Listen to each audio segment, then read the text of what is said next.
Hello friends, आज हम English के वाक्यों के बारे में जानकारी थोड़ी सी प्राप्त करेंगे। जैसा कि हम जानते हैं कि इंग्लिश का सेंटेंस का बड़ा महत्व है और किसी भी लैंग्वेज के टेंस को जानने के पहले हमें उसकी सेंटेंस की रचना किस प्रकार से होती है उसके बारे में जानना ज़रूरी है। इस वीडियो के अंदर हम हिंदी और इंग्लिश दोनों के सेंटेंस की रचना किस प्रकार से की जाती है उनका दोनों का अलग अलग अध्ययन करेंगे ताकि आगे हम टेंस के बारे में अच्छे से इसको समझ सकें। तो आइए शुरू करते हैं। वाक्य रचना क्या होती है?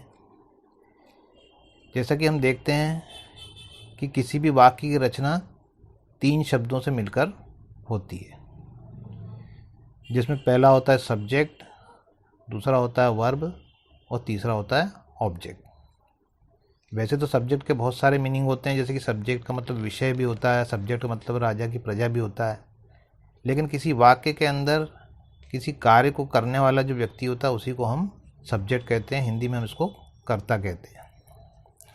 दूसरी बात इसके अंदर आती है वर्ब। वर्ब जो होती है, जो भी सब्जेक्ट यानी कि कर्ता जो भी कार्य कर रहा है उसको हम कहते हैं वर्ब या क्रिया। उसके बाद में बात आती है कर्म यानी ऑब्जेक्ट की। तो ऑब्जेक्ट क्या होता है? कर्ता द्वारा जो भी क्रिया की जाती है वो किस ऑब्जेक्ट के ऊपर, किसके ऊपर की जा रही है उसको हम ऑब्जेक्ट कहते हैं या कर्म कहते हैं। तो इस तरह से जिसके ऊपर क्रिया की जाती है उसे हम कर्म कहते हैं। करने वाला हमेशा कर्ता होता है, सब्जेक्ट। जो भी क्रिया को वो कर रहा है उसको हम कहते हैं वर्ब यानी कि क्रिया, और जिसके ऊपर वो क्रिया की जा रही है कर्ता द्वारा उसको हम कहते हैं ऑब्जेक्ट यानी कि कर्म। कोई भी वाक्य अगर कभी हम बोल के देख लें, मान लो हम हिंदी का कोई वाक्य ले लेते हैं, जैसे कि मैं फुटबॉल खेलता हूँ। इसके अंदर हम देखते हैं कि मैं जो है वो कार्य को कर रहा है। कौन से कार्य को कर रहा है? खेलने के, इसलिए इसमें मैं सब्जेक्ट है।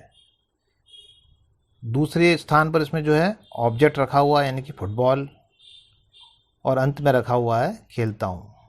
हिंदी का आप कोई भी वाक्य उठा के देख लें, उसके अंतर्गत आप ये देखेंगे कि सब्जेक्ट के बाजू में हमेशा ऑब्जेक्ट ही रखा जाएगा और आखिरी में रखी जाएगी वर्ब।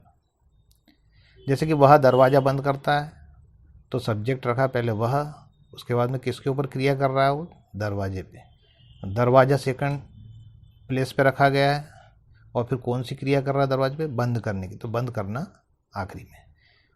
ठीक वैसे ही ये सेंटेंस में दिया है मैं फुटबॉल खेलता हूँ। सबसे पहले मैं, करने वाला सब्जेक्ट, उसके बाद में किसके ऊपर क्रिया कर रहा है? फुटबॉल के ऊपर, वो हो जाएगा ऑब्जेक्ट। और तीसरी बात है वर्ब यानी कि खेलता हूँ। अगर कभी हम इंग्लिश में देखें तो क्या इंग्लिश में भी इसी प्रकार से होगा क्या, कि सबसे पहले सब्जेक्ट, उसके बाद में ऑब्जेक्ट और आखिरी में वर्ब? उस तरह से सेंटेंस की स्थिति इंग्लिश में जो है वो गलत हो जाएगी। अगर मैं इसको ऐसा बोलूँ कि आई फुटबॉल प्ले, तो ये इंग्लिश के हिसाब से गलत है, क्योंकि इंग्लिश का ये नियम है कि सब्जेक्ट के बाद में वर्ब रखी जाती है और आखिरी में ऑब्जेक्ट रखा जाता है। जैसे कि हम नीचे देख रहे हैं एग्जाम्पल के अंदर, इंग्लिश में सेंटेंस अपन ने लिखा है कि आई प्ले फुटबॉल। इसमें सबसे पहले सब्जेक्ट रखा गया है, उसके बाद में वर्ब रखी गई है यानी कि क्रिया, और आखिरी में ऑब्जेक्ट। अब हम ये देखते हैं कि हिंदी और अंग्रेजी के वाक्यों में अंतर क्या है, जैसे कि नीचे दिखाया गया है। पहले हिंदी का वाक्य लिखा हमने कि मैं फुटबॉल खेलता हूँ, यहाँ हूँ की जगह है लिखा गया है गलती से, मैं फुटबॉल खेलता हूँ। इसमें सबसे पहले हिंदी में सब्जेक्ट रखा, फिर कौन सी क्रिया कर रहा है, कौन किस पर क्रिया कर रहा है? फुटबॉल पर, तो फुटबॉल ऑब्जेक्ट रखा गया है, और आखिरी में वर्ब। जब हम इसको चेंज करने जाते हैं इंग्लिश, हिंदी से इंग्लिश में ट्रांसलेट करने जाते हैं, तो सब्जेक्ट तो वहीं रहेगा, जैसे कि ऊपर मैं लिखा है इंग्लिश में भी नीचे आई।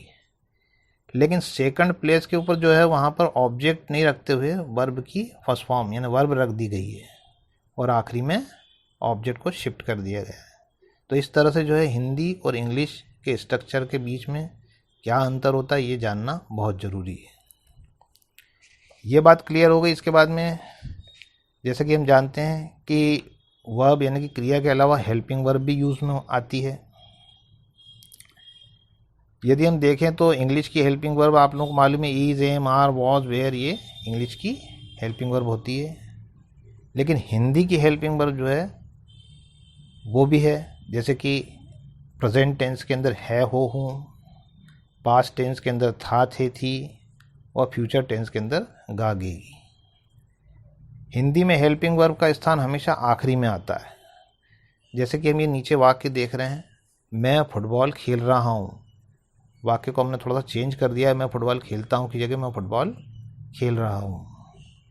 क्योंकि कुछ वाक्य ऐसे होते हैं जिनमें इंग्लिश में हेल्पिंग वर्ब का इस्तेमाल नहीं होता, जैसे कि ऊपर अपन ने देखा वाक्य में मैं फुटबॉल खेलता हूँ, इसमें जो है हेल्पिंग वर्ब का यूज़ नहीं हुआ। लेकिन ये कंटिन्यूस टेंस का वाक्य है, मैं फुटबॉल खेल रहा हूँ, अब इसमें आपको हेल्पिंग वर्ब का यूज़ भी करना पड़ेगा। तो हिंदी में जो है सबसे पहले सब्जेक्ट रखा, उसके बाद में ऑब्जेक्ट, उसके बाद में हमने रखी मेन वर्ब। मेन वर्ब जो है वो जितनी भी क्रियाएं हम करते हैं, खेलना, कूदना, उठना, बैठना, रोना, गाना, लड़ना, झगड़ना, खाना, पीना, हंसना, रोना, दिन भर कभी भी कोई व्यक्ति निष्क्रिय नहीं रहता, कोई न कोई सी तो क्रिया करते ही रहता है। खेल रहा है, बैठा है, या लेटा है, या सोया है, कोई ना कोई तो क्रिया हमेशा करते ही रहता है। तो वो सब हो जाएगी मेन वर्ब, और उसको वो कर रहा है, या कर रहा था, या कर रहा होगा, ये हो जाएगी हेल्पिंग वर्ब। तो इस तरह से, और अगर कभी वर्ब को अगर कभी और ज़्यादा क्लासिफिकेशन कर दिया जाए तो सबसे पहले सब्जेक्ट, फिर ऑब्जेक्ट, वर्ब में भी पहले मेन वर्ब रखी जाएगी और आखिरी में हेल्पिंग वर्ब। ये तो हो गई बात हिंदी के वाक्य की। लेकिन अगर इसी वाक्य को अगर कंटिन्यूस टेंस वाले को अगर इंग्लिश में ट्रांसलेट करना पड़े तो थोड़ा सा चेंज हो जाता है, क्योंकि इंग्लिश के अंदर वर्ब का स्थान जो है सब्जेक्ट और ऑब्जेक्ट दोनों के बीच में होता है। अगर साथ में हेल्पिंग वर्ब है तो वो भी बीच में ही आएगी, लेकिन हेल्पिंग वर्ब पहले आ जाएगी और मेन वर्ब बाद में हो जाएगी। हिंदी में वर्ब जो है आखिरी में रखी जाती है, उसमें भी पहले मेन वर्ब बाद में हेल्पिंग वर्ब। इंग्लिश में वर्ब जो है वो सब्जेक्ट और ऑब्जेक्ट के बीच में रखी जाती है, लेकिन हेल्पिंग वर्ब पहले रहती है और मेन वर्ब बाद में। धन्यवाद।